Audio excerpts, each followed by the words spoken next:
gentlemen, welcome back to the Alexander & Co. Grooming, 5519 Yonge Street, City of Toronto, best city in the world. Welcome back, gents. How was the summer? Short. Yeah. Short was sweet. Was it? Yeah. It was short. For you? Why? I'm back here beside you already. It feels like a long time. We should get something out of here, out in the open right away. Just, last year we talked about predictions and things like that. Am I now 2 for 2? You called Denver? Did I call Denver? We called Denver.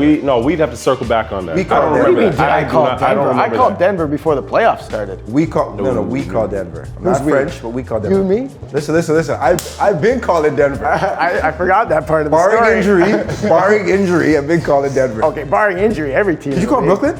I know, and you actually thought about it, because I was joking. You thought about it. Can we get to this year's predictions? Yeah, I'm not taking this. I'm not taking all And I this. had Golden State the year before. No, I can't. Sorry. You got him this year coming up? No. Well, let's get to it, man. All right. Who do you got in the West this year? Oh, you know what? Let's go like this. Give me right. your top 3 in the West, and then we'll cut and go to top 3 in the East. Give me your top 3 in the West. All right, top 3 in the West. Yes. I'm going Golden State. Is What? Hold on. Whoa. Is this in Hold on. particular Hold on, listen. order? Give me the This is floor. order. Is this I'm by going- order? Is this wait, order? This is order. I'm Okay. going Golden State. I'm gonna tell you why in a second. Golden State To win the West. to win the West, Okay. Denver, and then Phoenix. I'm going Golden State because I think now with Steph Curry off of the ball, he's that much more of a threat. You're gonna have CP moving the basketball, finding these guys. Curry's gonna be cutting a lot more, and because of that, you're in the NBA game right now where everything's about switching defenses, right? So him coming off the screen, CP is gonna find a lot of guys slipping to the basket. He's gonna understand, okay, I gotta get Curry the basketball. Curry's gonna be scoring. These guys moving off of the ball. I think that's gonna be much better for Wiggins. It's gonna be much better for Draymond. Gonna be much better for a lot of the auxiliary pieces. So I'd say that, and then there's still that chip on their shoulder. They want to get back to their winning ways. Now, you guys might not be believers, and that's fine. We'll talk about that at the end of the season. But after that, I think Denver is. You had them last year coming out of the West. And I got them this year again. Yeah, and that didn't work remember. out. You did. Yeah, they lost. It didn't work out last year. This is a new year. Yeah. So you got This is a new year. Golden State, And they're all older. I got Denver, Phoenix. and Phoenix. I like Phoenix. I put Phoenix at number 2 in the West. Hold on. Can I get your top 3? Yeah, this is there. Phoenix go. is number 2. I do like Golden State, but I think that they're kind of 4 or 5. I put the Clippers at 3 just because I'm banking on their health this year. Denver in the West, winning. Give me that look. I got Clippers at 2, and I got Sacramento at 3. So I'm going out on a limb and saying we probably don't have Philadelphia in our top 3. I like Milwaukee at 1. I think you have them at 2. I like Milwaukee at 1 just because, as much as you lose something defensively with Drew Holiday gone, what you're gaining offensively with Dame, like he had 70 points in a game last year. I mean, that who does that, right? There's a handful of players in the history of the NBA that have ever done that. So you have that sort of side of the ball that's taken care of. And then I think you underestimate when you score that much and when you score that easily, it takes the pressure off Giannis, because at times when it feels like there's so much pressure for him to initiate the offense, for him to put up as many points as he can, and he looks tired, and they bog down on him, and they put up that wall, and then he can't get through at times. Dame's gonna eliminate that. Yeah, I think that helps. And then he has more energy on the other end of the ball where Dame is gonna kind of lack, because Giannis is still one of those throwback players that loves to erase mistakes, right? And so he's going to be that kind of a guy. And then you have one of the top shot blockers in the NBA still, in Brook Lopez. So defensively, I still think they're fine just because their offense will be much better. Yeah. And Chris Middleton's still 20 points a game. If he's not 20, he's 18 this year. Yeah, and to your point, I think this is a big help to Giannis offensively. Yeah. Because the brand of basketball that Giannis plays. So then Boston, I think at 2, I like, obviously Drew Holiday fits that.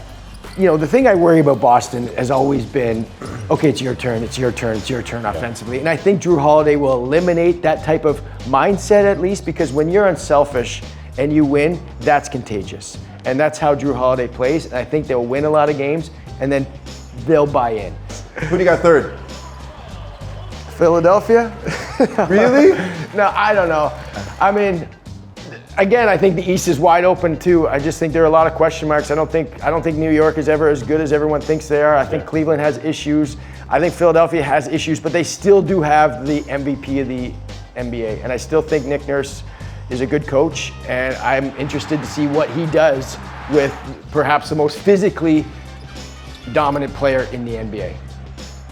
The biggest surprise this year, man, I gotta go with the hometown Raptors, man. From what we've seen, obviously 2019, the Raptors won it. I mean, it's just, you know what happens in sports. You get your ebbs and flows, you know, you build, you win. And again, like you were saying earlier, Randy, it's really hard to get a second championship, right? The second one's harder to win, right? Yeah. The Raptors have been trending down since then, right? You know, we got to the play-in, lost in the play-in.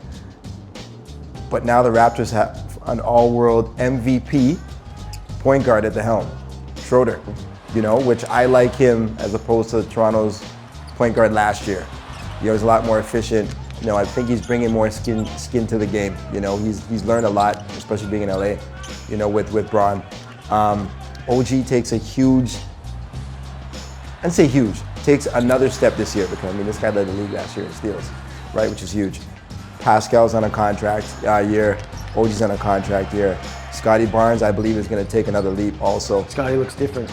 Yeah. Scotty looks different. This is the way he's talking. Yeah. The way he's talking. There's some maturity there. And I think that comes with, okay, you know they've given you the keys now. Yeah. Right? They've given you the keys, and how he's playing just in the preseason games and just watching him in practice, there's like this confident disposition about him. Especially when he's taking the ball and he's pushing it in transition. He just looks comfortable. He knows, okay, I've also added nine pounds of muscle on me. Yeah, 9 pounds. He's lean, he's strong. So he's pushing it, looks confident, looks comfortable. He's making plays. But at the same token, he also knows, okay, if I want to get a bucket, I'm going to take this ball, I'm going to get to the rack, and I'm strong enough now, I'm wide enough where if I want to make a play, I'm going to hold defense on my back, I'm going to make a play, or I'm just going to take it to the rack and I'm going to punish you. But I like what I see from him right now. I like what I see from the group. Everybody's running lanes, moving the basketball. Pascal's scoring out of different positions. So this team's going to win way more games than they won last year. Yeah, I guarantee that. I just think the way that they've played, the way that the vibe has been in training camp, the way that they played. I know it's preseason, but you're right. They're just playing the right way. And Jakob Poeltl, a full season of him when he was on the court, their offensive rating was like something like plus 13, which is great, which is similar to what, you know, the top teams in the NBA have. So I think him, and he's so unselfish. He's so unselfish, and I just think when you start a season like that, it's difficult coming in with, like, you know, when at the trade deadline, there's like, what, 30 games left? Yeah. You know, like I think he played 26 games last year with the Raptors. Yeah. Now he's going to play all 82. I just love the way he plays. Yeah, absolutely. He's like extremely unassuming. Yeah, but when most you see him play and when you hear him unassuming. speak, high IQ. Yeah, and that is big time. Yeah, I like the Raptors this year. Good call. Give me your MVP this year. MVP, I'm going Jokic. Yeah. I'm going Jokic. I don't think, when I think about an MVP, I think about somebody that if you take them off of that team, it's a completely different team. You've seen what he did last year. You've seen what he did the 2 years before that, the last 3-4 years. And I just think he's just going to get better because he's going to get smarter. I don't think he's going to become a better scorer. I think he reads the game so much better than his opponents, so much better than his matchups. And now teams are going to be gunning for Denver. Now teams are going to be scheming against Jokic. Yeah. His passing is really going to rip teams apart. Best passer in the league. It's so hilarious that we're going to give the MVP to a guy that did not practice in the offseason. But we're going to do it. We're going to do it because he deserved it last year and he didn't get it, and he's going to get it this year. Do you really think he's not playing? I think guys just say 100%. No. That guy is not touching a basketball during the summer. I think he really unwinds. Yeah. And by not practicing, that doesn't mean he's not devoting to his craft. He's not giving to his craft. It's really, okay, I'm giving to my body, right? And recovering and being in good shape for the season, healing up, you know, all my wounds, all these knees. Like, it's a lot of pounding, 82 games and in the playoffs. And I think because I played in Europe as well, it is also that European culture. Take it easy. Yeah, hold on. Let us know. Throw me under the bus. Whoa. Man, What are we doing? What are we doing? I'm kidding. This man played 11 years Listen, professional basketball. But no, to my point, I'm not going to let him. I played in Europe too on vacation. I was in Europe. It's a hoop down the street from the hotel. No, go ahead. Yeah. a lot of my teammates, you know, us on the North American side, we'd come back after a summer where we played, we really got in the gym, we're hitting the weights. You get back into preseason, and these guys, I haven't touched a basketball. I don't touch basketball. Really, yeah. Maybe some running, Culture. yoga. It's a Culture. part of the culture. Whereas, you know, we're coming in off of being in the gym, skill work, development with trainers. Yeah. But we get out there and we're struggling to run the miles and the kilometers to get ourselves in shape. Whereas they're speeding through. You're getting 3K done in 15 minutes, 20 minutes. I'd love to see this guy do some yoga, some puppy yoga, some goat yoga. Downward dog. Listen, I got it. No, real talk though, like it is amazing that you played 11 years of professional good for you, basketball. man. I'm That's super huge. jealous Good of for that. you. Like It hurts now. Does it? It hurts. Like on that note. he's like, should have played 9. Should have You see all played these- 9. But you see all these pro athletes, every time they do an interview and they get up, they're like, yeah, they get up, and everybody has that same walk. They're walking away. They got to, they get up. You gotta get up in parts and segments. But you're still in good shape. When you're on Raptors Tonight, everybody comments about how big and strong you are. In the gym. We gotta do another year with this guy. I can't put up with this. It's too much. I got Jason Tatum this year, MVP. That's a good one. I think he's taken, like you look at his numbers over the years, and these guys, him and Brown, have been in the playoffs every single year since these guys were rookies, like going. And I think Drew Holiday is going to push him to get there this year. Last year he was 39-8. I think he's going to take that lead this year. Just even Brown getting that huge contract, man, $304 million over 5. Tatum's like, okay, you know how it is, man. What's cool is we're our friends. Yeah, you got that. Okay, but the NBA's grew me to be the next one. Yeah. So I need let me give it a tap on the shoulder. Yeah. Rookie of the year, Javon. What do you think? I think that's easy. If you asked me this last week, I would have said Scoot because he's gonna have the ball in his hands. And then you saw But then I Victor saw play. Wembanyama come out and do the things that he does and has been doing over his career in Europe. But I think with him, he's just so long, and the effort that he has to exert compared to the effort that his opponents have to exert, it's not even comparable. I watched one play, I can't remember who they were playing, where somebody had him on an ISO 2, 3, 4 dribbles, and then took 2 more dribbles and 3 strides to the basket to try and get a layup. And Wemby took 1 step, got to the basket, He was and already there. extended. He was beat, but his 1 step got him to the rim, got him to block the shot, and that told me all I needed to know right there, is that, he's got to put on some pounds, but he doesn't have to do much to get much. No, the hype is real. Everything that you think about him when you look at him is what it's going to be. Like this guy, the only thing I worry about with guys that are that size and that build is obviously injury. That's the only thing that I think can derail this kid, but he is a generational player, and it's gonna come out immediately in the NBA. I don't think that he wins Rookie of the Year because I don't know if Pop's system is gonna I was going to say that.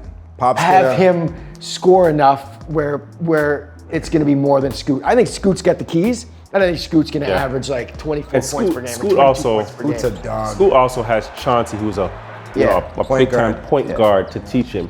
But I don't think you're gonna evaluate him based on scoring. When you look at his numbers after a game, he's covering the entire, box score. And I think that's where he gets the edge. The guy's playing 21 minutes a game. The preseason is averaging 22 points. Yeah. This is crazy right now. Yeah, I know it's makes sense. preseason. I know it's preseason, but he's doing things in limited minutes. I'm probably going to change my answer.